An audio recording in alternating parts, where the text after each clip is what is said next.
Hello children, I am Neetu Sharma and I teach English in Government High School Kamalpur, District Sangrur. Children, in the last lecture, we have already done the recitation of the poem Open thine eyes and see thy God.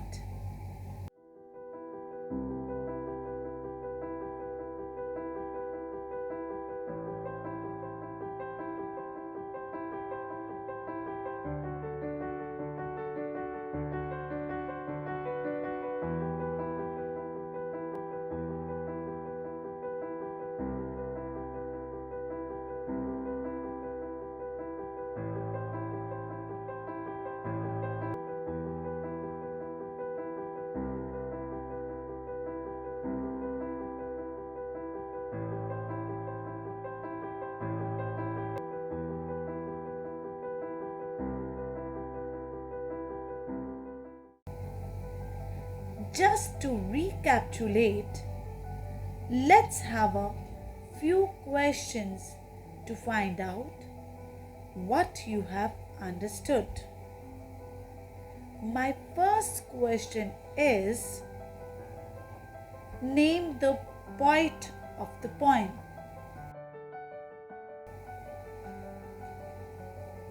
Rabindranath Tagore. Good. Who is the speaker in the poem? Yes, the poet himself. Children, I have told you that he had won the Nobel Prize for his book in 1913. Now let me know how many of you remember the name of the book. Very good. It is Gitanjali. Very good, children. Now let's start with the first stanza.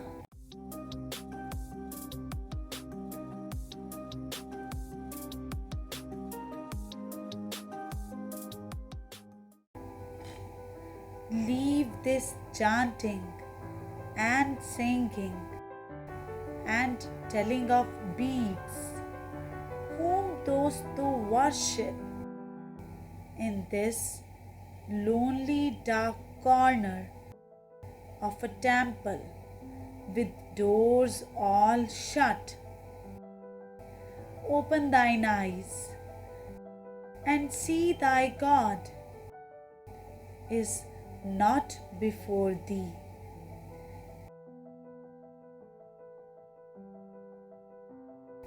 In this stanza, the poet makes a request to all his readers.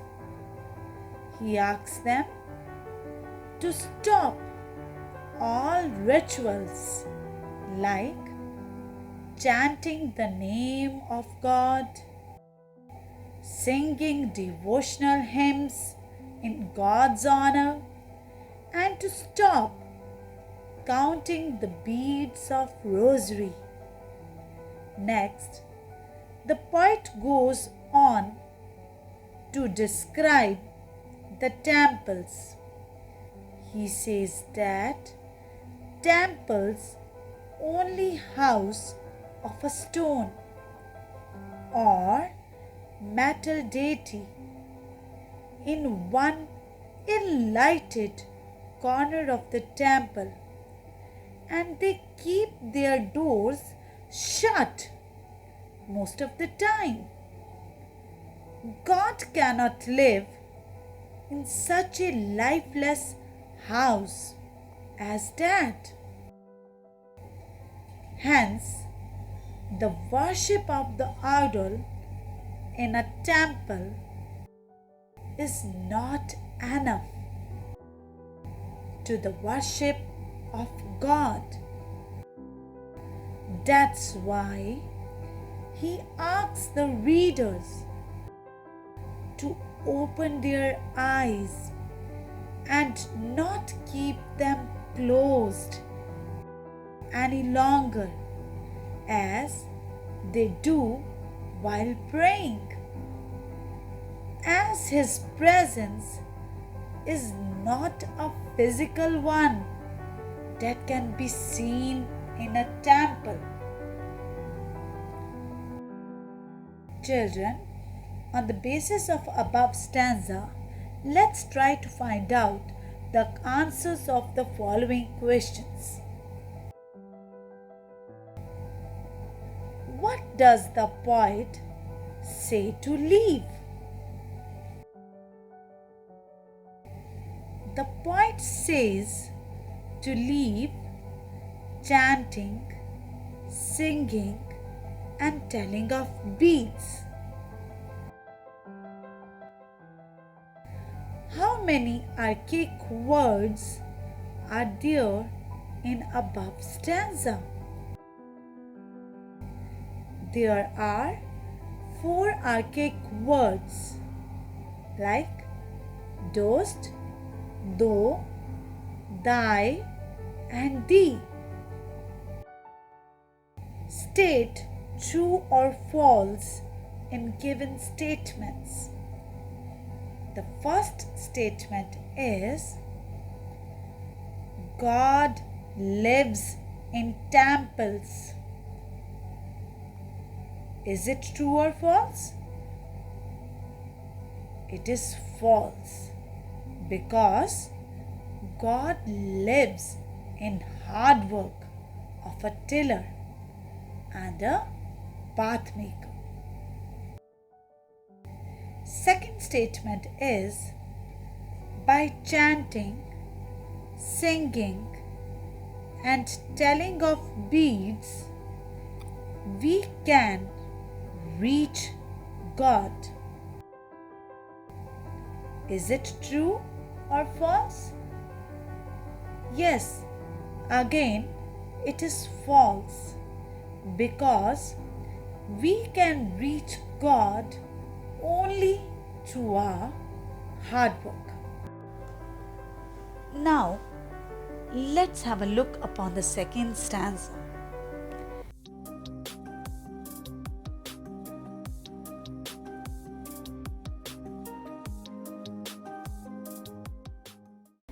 He is there where the tiller is tilling the hard ground, and where the path maker is breaking stones.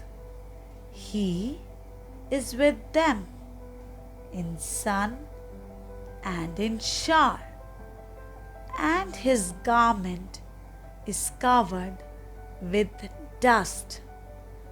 Put off thy holy mantle, and even like him come down on the dusty soil.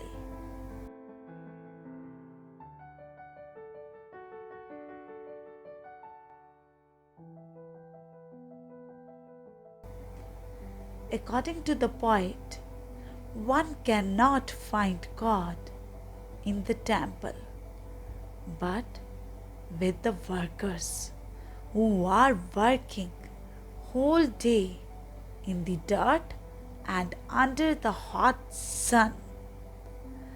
God does not listen to the ascetic prayers, because He is with the poor and the downtrodden. If the priest wants God, he must come out of his temple, give up his holy robes, and work with humble tillers. He thus glorifies the life of the humble laborer. In this poem, Tagore wants the religious minded to go beyond the 4 walls of their shrines to where God really exists, with the farm workers and the construction laborer. Children, on the basis of second stanza, let's try to find out the answers of the following questions. Where can God be found? God can be found in hard work of a tiller or the path maker. This is very much clear from the first line of the second stanza, where the poet says that He is there where the tiller is tilling the hard ground and where the pathmaker is breaking stones. Here he refers to God. State true or false in given statements. Our first statement is God is there where the tiller is tilling the ground. Is it true or false? From the very beginning, in fact, from the first stanza, Tagore again and again saying the same thing, that God can only be found in hard work. It cannot be found either in singing, chanting, or rotating the beads of rosary. Hence, the answer of this statement is true, because God can be found in hard worker. Second statement is we should not work hard. Is it true or false? Yes, this is false, because we should do work hard. Only then we can achieve the happiness or the blessings of God. Children, let's have a look upon the third stanza of the poem.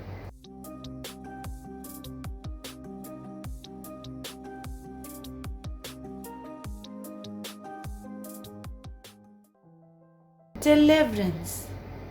Where is this deliverance to be found?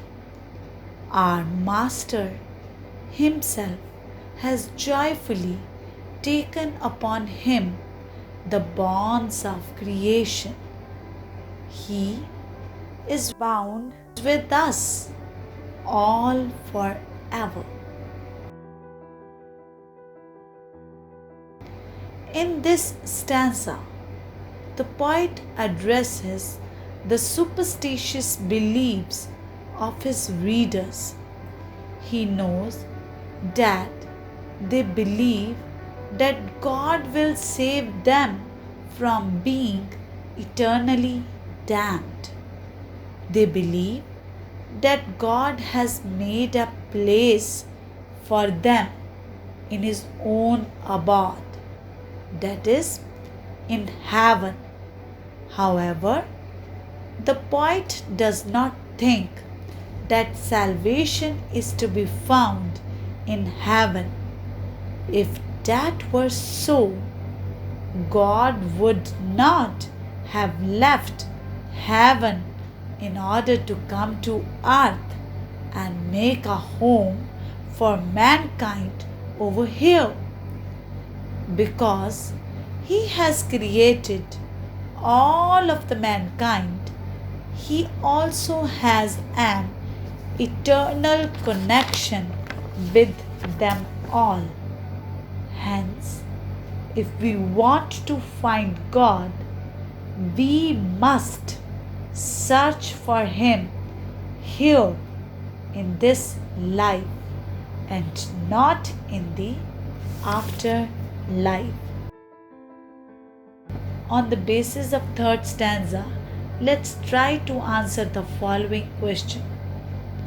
What does the poet mean by deliverance? According to the poet, mere worship won't bring about deliverance. He is among those who work hard for their living, toiling under the extreme weathers and doing their utmost to work. This working hard and doing our best is the way for deliverance. Now, let's come to the last stanza of the poem. That is the fourth one.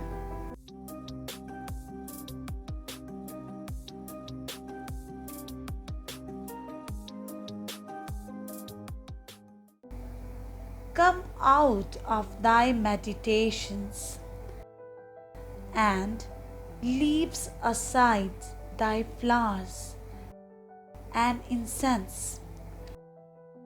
What harm is there if thy clothes become tattered and stained? Meet him and stand by him in toil and sweat of thy brow. In this stanza, the poet returns to make requests to his readers as he had done in the first stanza. Here, he tells his readers to stop their meditations. He tells them to throw away the flowers and the incense with which they believe that they will be able to please God. The poet anticipates what reaction he will get from his readers after making these requests. They will object that if they are to find God in the heat and dust of the everyday world, then their clothing will become stained and impure. However, the poet assured them that God will not care if their garments are torn or dirty. That is why the poet ends his poem by telling his readers to come face to face with God and join their labor to his. The poet believes that if they work and sweat, God will never leave their side. On the basis of this stanza, let's try to find out the answer of the following questions. Choose the correct option. Question is, how should we seek deliverance? First option is by incessant prayers. Second option is by going to the temple regularly. Third, by being poised and righteous minded. Fourth, by helping our fellow beings who are in need. And The right option is the fourth one, by helping our fellow beings who are in need. Let's come to the second statement. What should we do to meet God? First option is meditate. Second, have true faith in God. Third, offer flowers and incense. And the last option is stand by God in toil and in sweat. Right answer is fourth one, stand by God in toil and in sweat.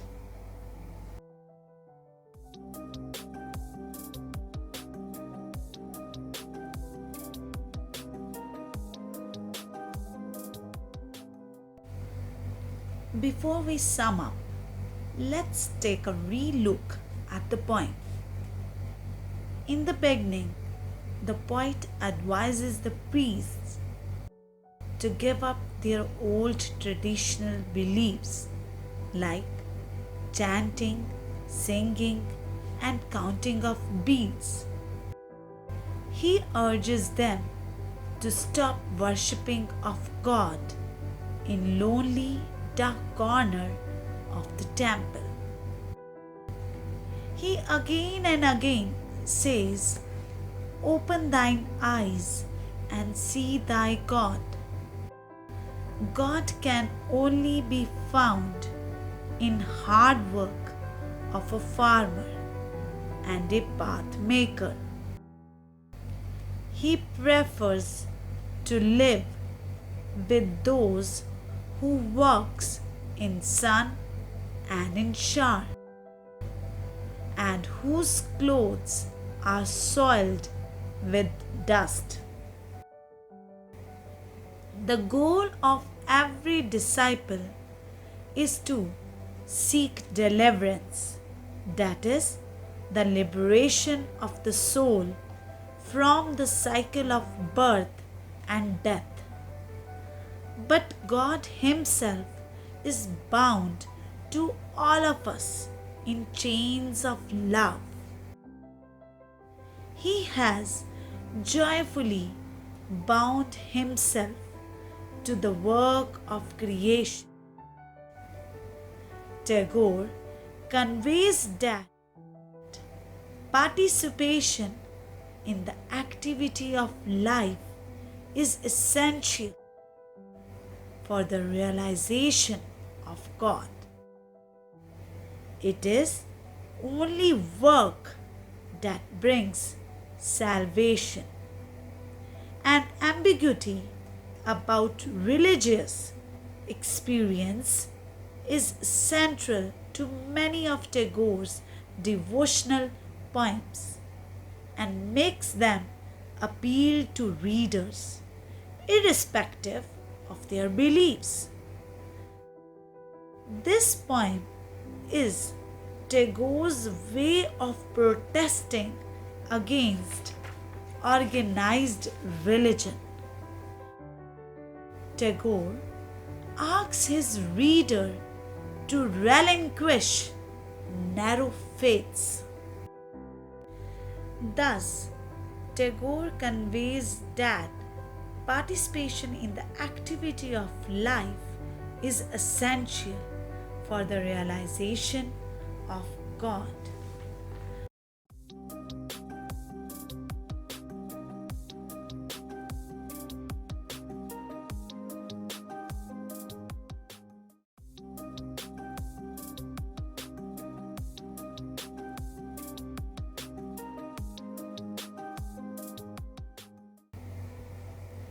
In this poem, the poet does not follow any rhyme scheme.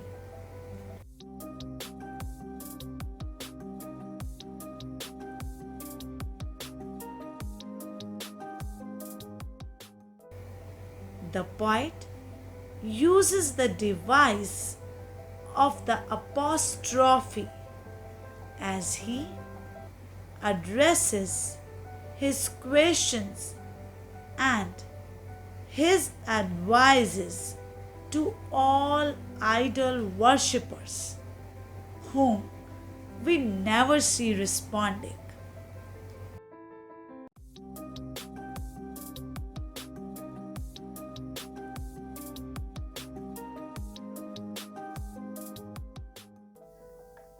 Dear children, the homework for today is write down the central idea and summary of the poem. My dear students, that's all for this session. Hope you have enjoyed the poem. Thank you.